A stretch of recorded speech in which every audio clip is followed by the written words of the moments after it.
Hey, everybody. Welcome to the Nailed It podcast. Joined today for the second time. We'll do an update podcast about how James Toller, JT, the Justin Timberlake of house flipping, is killing it in League City, NASA house buyers. You'll have to excuse him. He's in the middle of choking down on peppermint. And James, thank you for coming on the podcast. Total Wealth Academy. You like the new room? Oh, man. Love it. This is It's pretty professional. Perfect. Yeah. Yeah, we got like reverberating sound buffers. We've got Lego toys everywhere. This is Steve's collection. You know that he does this? I listened to a seminar he did, and I want to tell him sometime. He had said something about, getting your wife a sports car. You ever hear him say that? Yeah. Well, I've heard him say two things. One, the best decision or the best thing he's ever bought twice was a pair of boobs. My wife's getting surgery in 3 weeks. Oh, my gosh. To do just that. Okay. I just bought her a 2021 Mercedes-Benz. Really, I listened to the two things he said was buy your wife a sports car. How is she supposed to feel sexy in a minivan? He said that. He said it. And I sold my minivan, my wife's minivan. I bought her a Mercedes-Benz. Nailed it. Okay. See you, everybody. And she's having surgery in 3 weeks. Okay. Is she excited? She's extremely excited. Okay. I told her that I would get her a mommy's makeover. Oh, a while back. back. I like this. So, she's our youngest is 4. Right. We have a 6-year-old and a 4-year-old.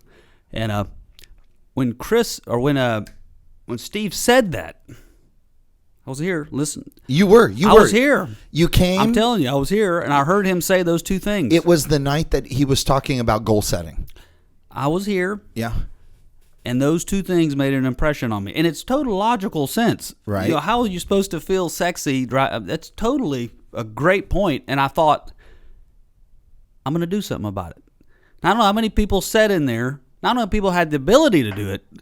But when I heard that, I thought, that right there, that makes sense. And we went out and sold her a car. I sold her. What happened was, I'll tell you, it's kind of funny.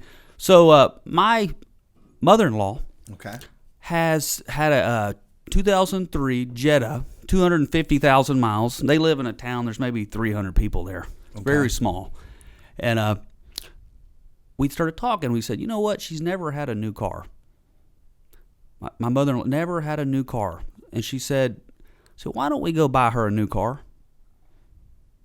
So we went out to a couple dealerships, found her a Volkswagen, one of those ones that got this roof. I'm talking brand beautiful car, and bought it. And she started saying, "Hey, there was a Mercedes-Benz dealership right next door to it." And I had already been thinking. This happened a little while ago. I'd already been thinking about getting her a new car. Okay. Based on Steve. And so we went next door, and I bought her a brand new one.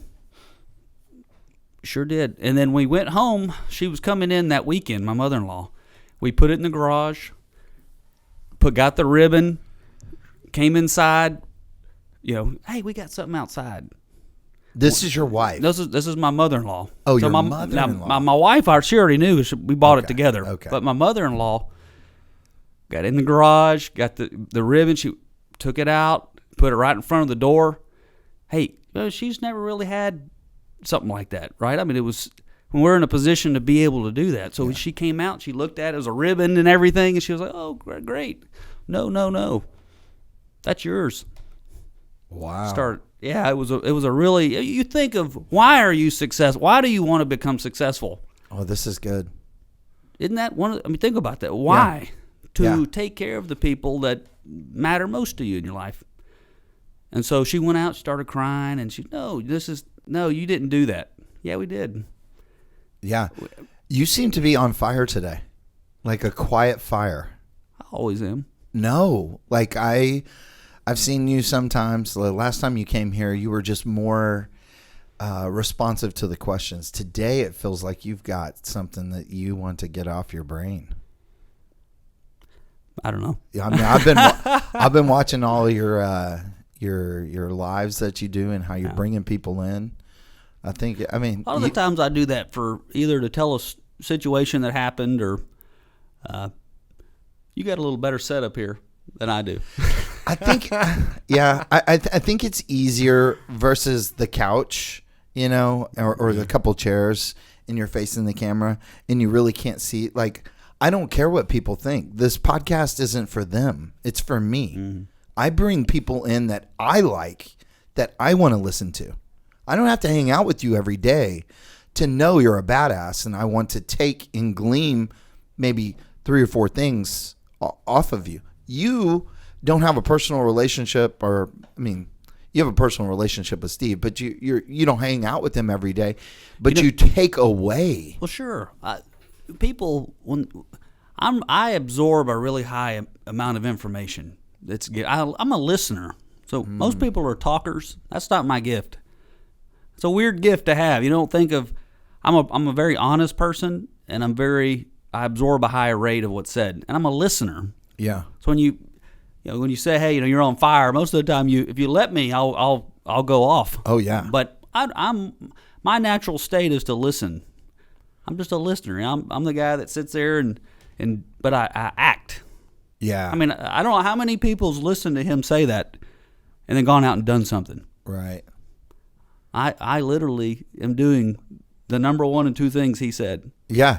I've never told him that, and he doesn't even know me probably. But it's hilarious that you, the one thing that he said, and then I told you the thing that he also said that I remember was the boobs, and then you got the car, and you had done both. Yes. I was not prepared she's 3 weeks, that. 3 weeks. Well, yeah. So it's scheduled. Yeah, it's scheduled. It's already scheduled. It's already done. She did her research. I'm real excited about her. I mean, it's something for her to feel sexy. Right. And that's, it's her job to feel, it's my job to make her feel sexy, but if she doesn't feel sexy, we got a problem in our relationship. Any relationship. Yeah. And if I've got you in a 1984 Pinto, and you're driving around in that, you will not feel sexy. I don't care who you are. Yeah, Kendra is struggling right now. My fiance. I've been getting texts all day. She's struggling with kids being at home, her being at her full-time job, because she's Roth rich, in reality poor. We just bought one of your notes. She closed on it. Yep. Right? She took you out of one of your notes. I'm sure you've got a bunch of stuff you're doing with that money. But for her, this is her first toe dip into, high interest lending. Yeah. So my flips, I convert that over to notes as fast as possible. Yesterday was my biggest day I've ever had. Ooh, talk to me. I had 3 notes I created. It was $880,000. Good for you, brother. Yeah. $485,000, $170,000, and $220,000. And from our first podcast, that's where you said that you really were wanting to focus on was to more lending. Well, the lending requires a skill that I really enjoy, and that's coaching and teaching. Ooh.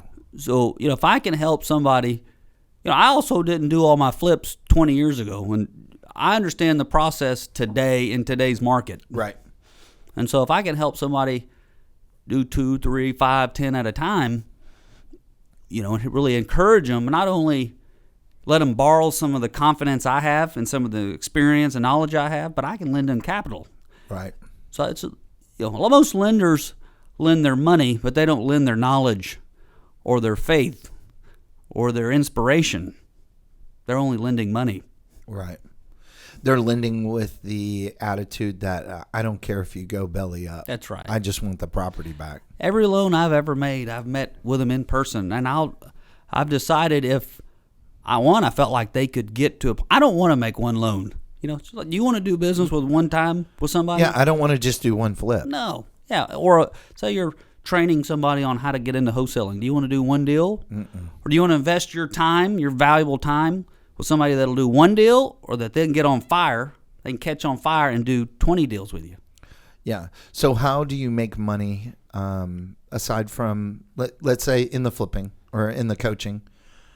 If you're not lending to them, then how do you make money? You don't? To coaching? Yeah. I've never taken a dime to coach. What I do is I decide if they're worthy of my time. How do you make that decision? I've always found if someone's growth-minded, in other words, if I give them a book or 2 books and they come back to me and they've read them and they'll say, I give a few books. I say, this is literally what I tell them. Read these books, write down things that inspire you, that catch your attention, let's talk about them. Now, if I never hear from them again, you know They didn't read. they didn't read, and they're not somebody worth sowing into. Now, if they come back to me that night and they've read them, you think they're on fire? Yeah. So you kind of give hurdle rates to people, and that'll tell you whether they're deserving of your time. Yeah.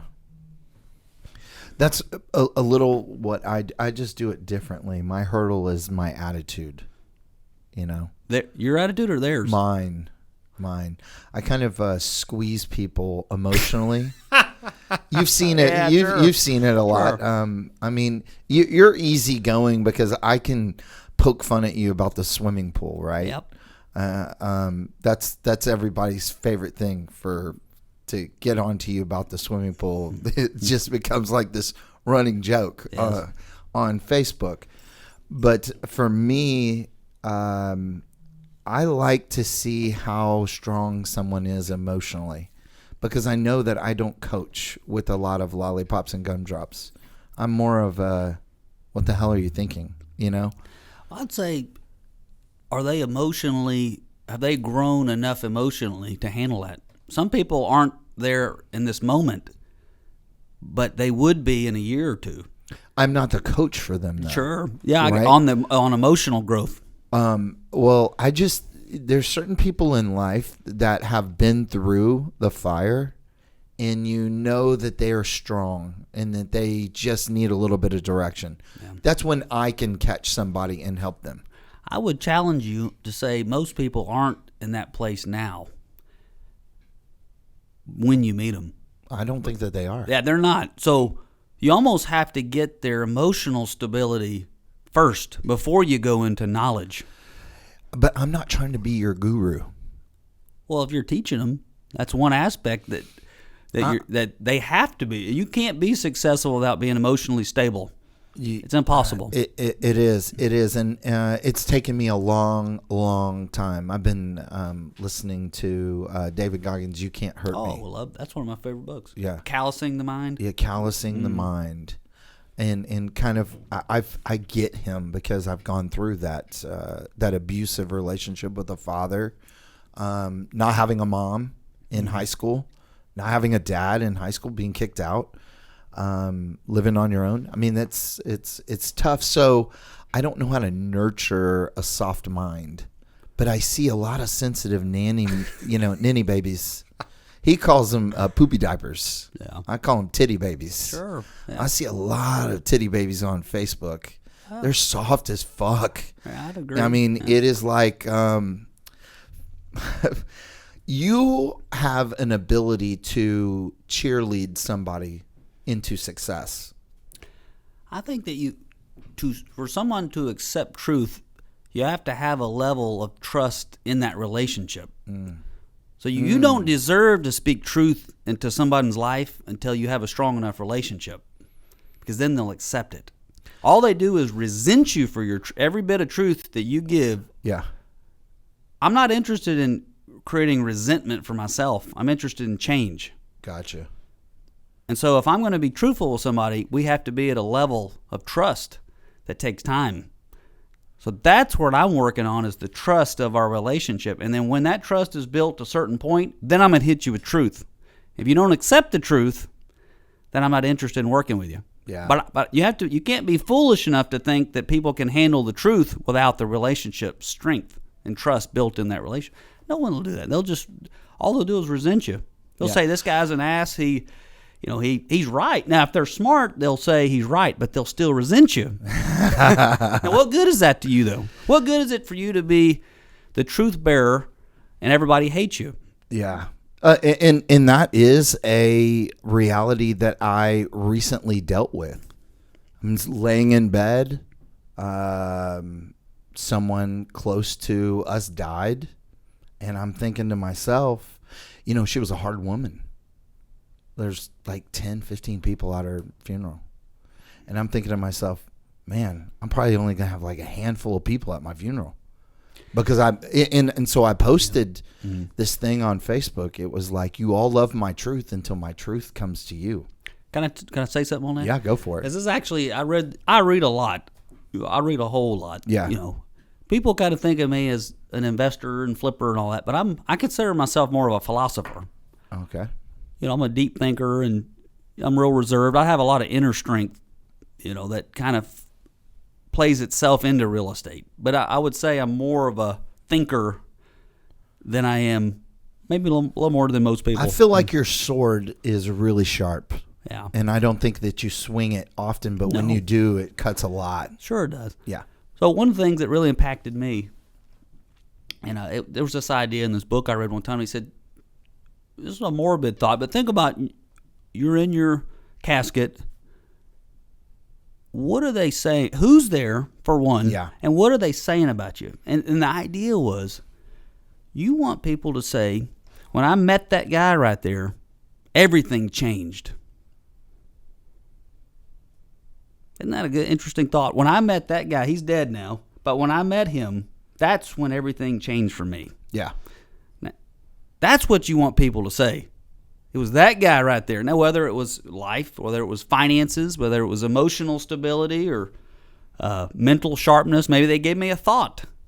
There was some thought they gave me. I never thought. My perspective shifted a little bit. It was just that one little simple thought. And it helped me change my reality. Now, that's the type of impact you want to have in people's lives, I believe. Like Steve, when he told me those two things, that is literally changing my life. Get a car, get a sports car, get her boobs. No, but I mean, think about those two little ideas. When he's in his casket, I'll be at his wedding. He doesn't even know me. Right. He doesn't know me. But when he's in his casket, I'll be there and I'll say, you know what? He gave me two really good thoughts. He won't even know me. How has it changed your relationship with Maggie? I think she sees me as interested in what matters to her. Ooh. Do you think that she didn't before that? I think there's a display of action that has to happen. Words only matter to a point. But when I say I'm going to have you in a sexy car because I think it's important to you. And it's just a revelation. It's not thought I've never had. Have you? Right. I mean, we only know so much based off what we're thinking about, our influences and friends so you can only act on what you're aware of. So as your awareness grows a little bit, you're capable of grasping thoughts that you didn't have before. Yeah. Yeah. And it's not no judgment against me. It's on me to actually get in those rooms. Get in those seminars to think those thoughts. One to piggyback on that thought, one thing that I love about Brian Burr is anytime that when I invited him here, he was like, "Oh, I'm going to bring Steve a book because I know he's a book collector. Yep. He's a book nerd like him." Brian has like this thoughtfulness that kind of extends beyond the meeting to where you kind of remember. Right. Yep.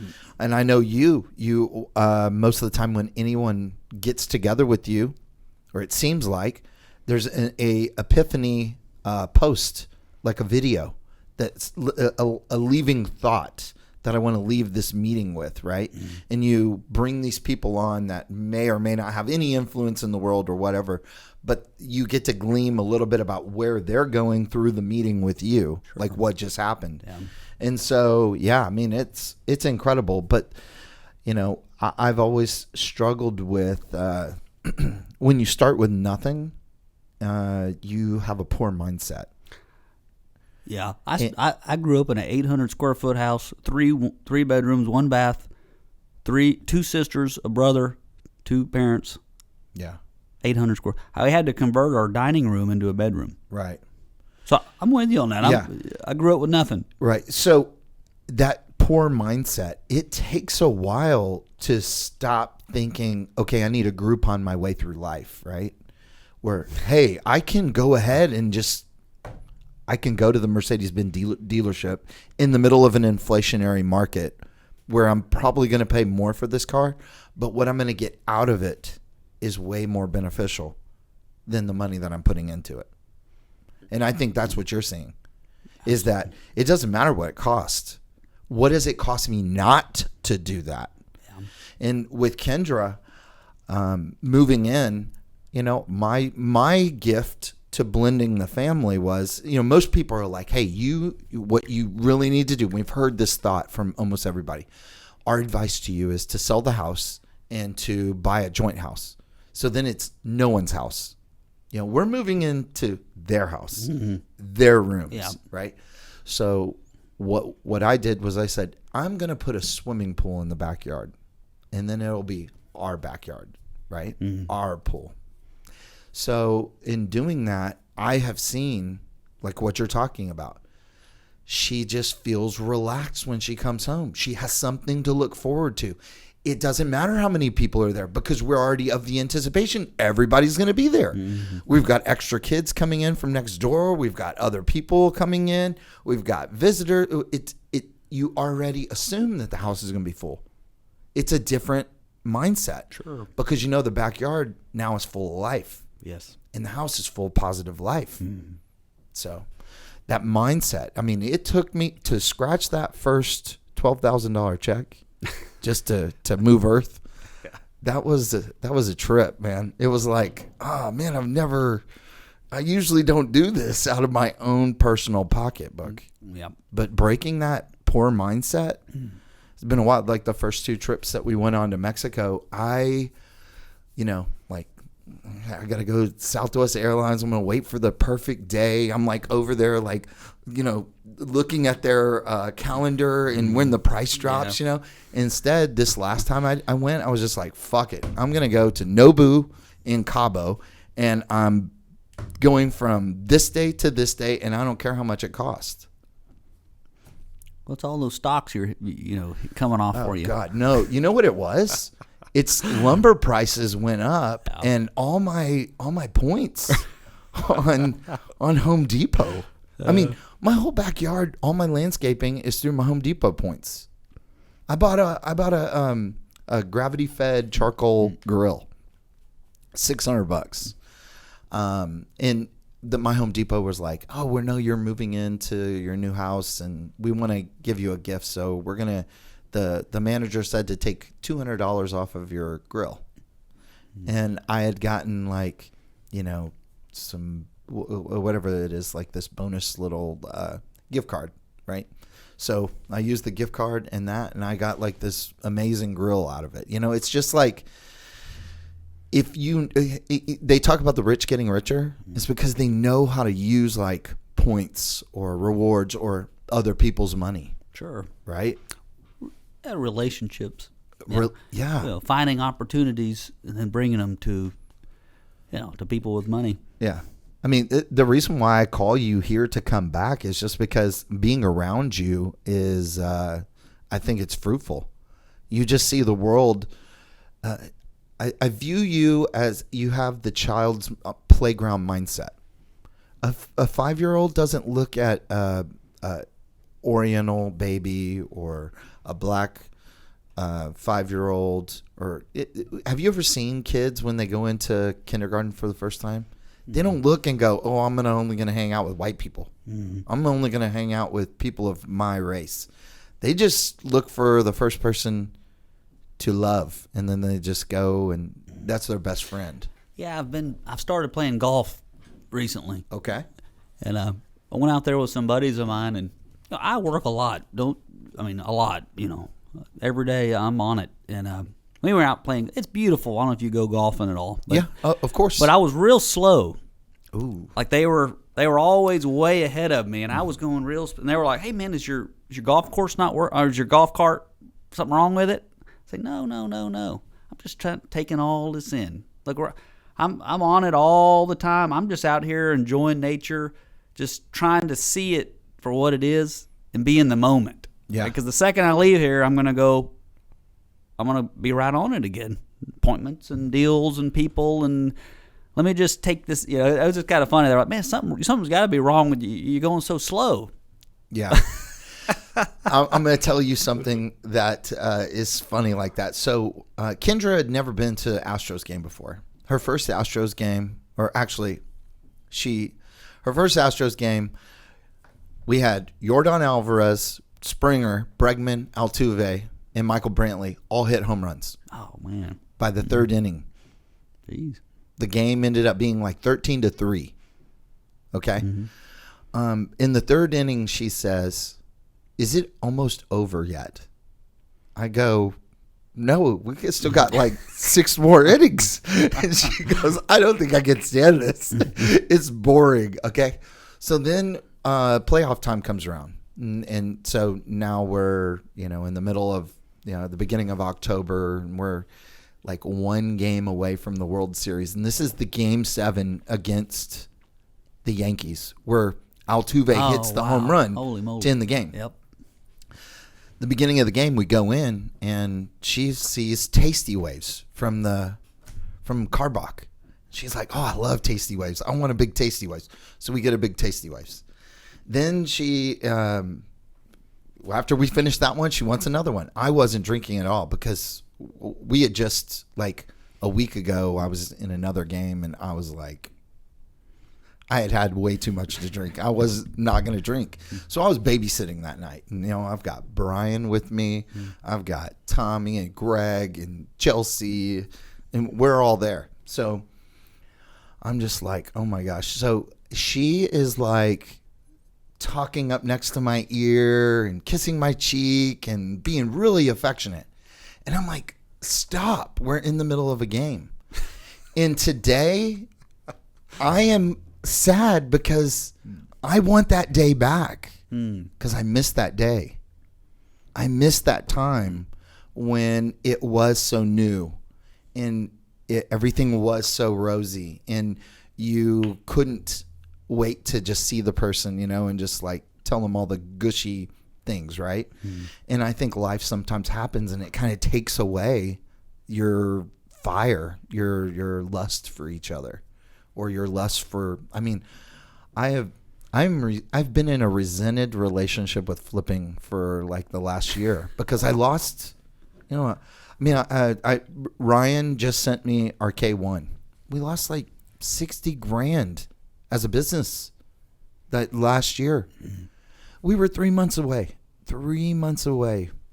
from a life-changing deal. Like the house that we sold that we took $100,000 discount on HAR, if we just would have waited 3 more months, the pandemic, we freaked out. The pandemic, right? Yep. No one can show houses. We've got to go ahead and do it now. We took a haircut. And then all of a sudden, there's nothing. There's no inventory. And people are buying. And so we calculated wrong. And so now I'm back to, you know what? I'm just going to do it on my own again. I'm just going to go back and do it on my own. I wholesaled. There was one house in particular. Because of that same situation, I didn't want to flip it because I didn't know what was going to happen. And wholesale, I was going to make maybe $10,000 or something like that. And they put up the earnest money. I went to sign, and they didn't show up.